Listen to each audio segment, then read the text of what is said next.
Hello, everyone. Welcome back. It's been a while, and it's been a while because after about, I don't know, maybe almost 2 months now, I finally get, well, a couple of ships in the mail. And that is issue 157, and of course, 156, I believe. The USS Melbourne, the Nebula variant, or Nebula version, along with the Groumall. But as you can see, there's a kind of a gap since the last time we were together. And that is because issues 148, 149, and 150 continue to be out of stock for those of us US subscribers. Why? I have no idea, especially considering it's available on the US online shop. And it appears that our wonderful friends and my wonderful friends over in the UK and abroad have no problem getting their hands on these things. So anyway, that's been a little frustrating. Numerous calls have been made. Anyway, long story short, they're still out of stock. But coincidentally, after my most recent call last week, almost like 2 days later, I got a shipping notification saying that, well, issue 156 and 157 were on their way. And they arrived much quicker than I thought. And so here we are. So now I'm going to show you issue 157, one that I personally have been very much looking forward to. And that is the Cardassian freighter Groumall, seen on Star Trek Deep Space Nine, and a fantastic episode called Return to Grace. So of course you can see a magazine here with a nice illustration or rendering of the ship on the cover and a model here. So for the sake of looking at the magazine, I'm going to get this model out of your way, or our way. Okay, and the Groumall is considered a freighter, of course, in operation and or launched in the 24th century, 256 meters long, has phasers for weapons. Turn the page, and of course, the magazine format remains the same with your stand assembly here on the left, and some more information here than what was noted on the cover. Of course, operated by the Cardassian Union, considered a military freighter, located within the Alpha Quadrant, and has warp engines, impulse, that sort of things, and it has phasers and some hidden disruptor. Probably referencing the disruptor that they acquired from the planet that they visited. Anyway, turn the page, and we have another cool view of the ship there, which is different than the one seen on the cover. So that's always cool. Of course, we get some text here as usual, and a screen cap. That's actually the first time it was seen leaving orbit of the station, or leaving the docking bay from the station. And we have some more screen caps from this episode, entering orbit around the planet. The Klingons were trying to tractor beam the thing, more screen caps, and so on.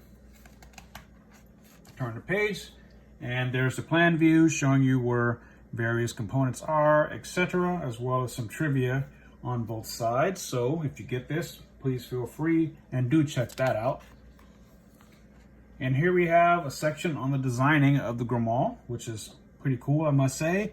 Well, like many Star Trek models, it was reused a couple of times in other episodes and other shows, specifically Voyager, albeit altered as something else. It was reused again on DS9 later on in Sons and Daughters, this time as Klingon freighters. They were the model was slightly modified, mounted disruptors or something else. So yeah, and this design is actually kind of cool, I think. I'm kind of surprised they didn't go with that. That would have been cool. And here we have a big image there, which I think this image is in the John Eves, The Art of John Eves book. So also check that out, which you can find on Amazon. And let's see, there's some more text, and we turn the page and we get the rise of Damar, probably one of my favorite Cardassians. he just had a lot of character development, especially from season 4 onward. So this section's about him, and definitely read and check that out if you don't already know that.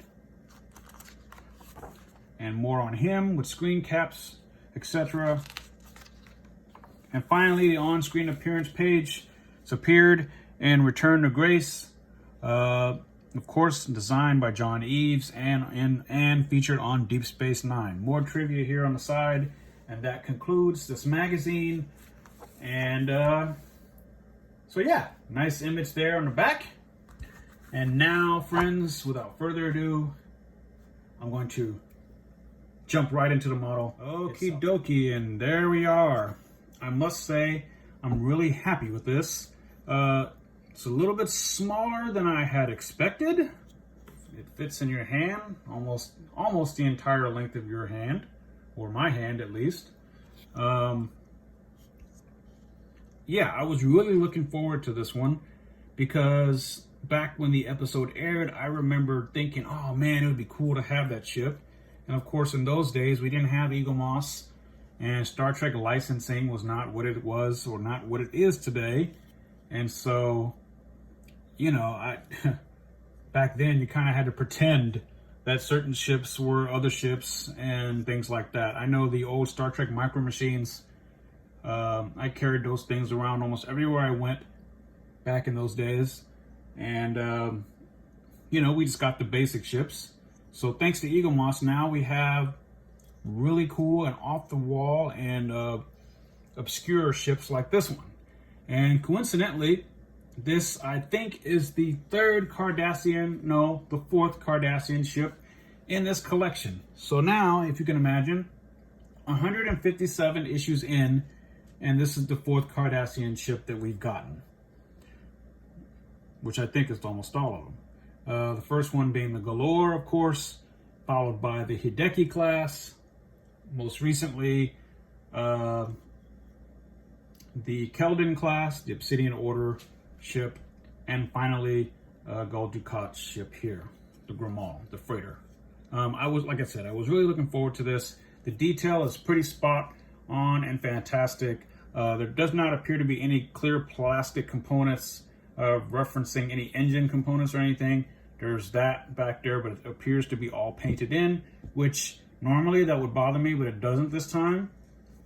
We get a nice crisp insignia of the Cardassian Union there on both sides of the hull. Unfortunately, you can see where they joined the two pieces together. You can see the line there, but that's something that can easily be overlooked. The front, you can see the join points as well. But again, that's kind of something that you can overlook. At least I can. Yeah, it's a very, very nice model. And I would definitely recommend that anybody pick this up, especially if you're a Deep Space Nine fan. I know there are people out there who don't like the Bajorans or who don't like the Cardassians or whatever. And I didn't at first, but they grew on me, especially as the series progressed. Of course, back then, I only cared about Starfleet and Klingon ships. So, again, as the series progressed, I got more into it. And I grew kind of an appreciation for ships like this. It's mostly, how do I describe this one? It's mostly plastic, but you got some heavy stuff in the middle there. So I'm going to assume that the metal portion comprises the middle and the plastic is the exterior. I probably have to watch it again. Actually, that's not true. I just watched it the other night. Is the ship yellow or this greenish color? According to the magazine, I don't know. Maybe yellow? I don't know. Maybe it could have been a brighter, more yellowish look. Maybe not as, shall I say, loud as the Star Trek Micro Machines USS Stargazer, which was yellow. But yeah, this one is it's not too bad, and in my opinion, this makes a worthy addition to the Cardassian fleet now, at least in my collection. Which is nice because, to be honest, I've kind of grown almost weary of the collection If it ended in about 6 months, I would not be upset. I can't think of really any ships that I'm just dying to have at this point. This one was one of them, so I'm glad to finally have it. I would like to see the Ferengi shuttle from A Little Green Men, and maybe a few other minor things, maybe another couple of shuttlecraft sets, and so on. But I can't really think of any other ships that I would like to see, unless they were to do like this Dominion War package. But anyway, definitely check this model out, my friends. Highly worth your time, your effort, and your money. It doesn't look like much, but it does, and it does impress. I mean, it really does. So for those of you who are completists, you will no doubt get your hands on this. And for all of you Cardassian fans, you will definitely get your hands on this as well, or at least try to. But yeah, that pretty much covers the Groumall. It's an A+ here on this one. Well, maybe not an A+, but I'll give it a good A. And if you have any questions or comments about this thing, please feel free to drop it down below. I'll be more than happy to respond to you like I always do. And guys, until next time, live long and prosper. And thank you for bearing with me during this, what has turned out to be a long waiting period. All right, so take care, guys. Bye-bye.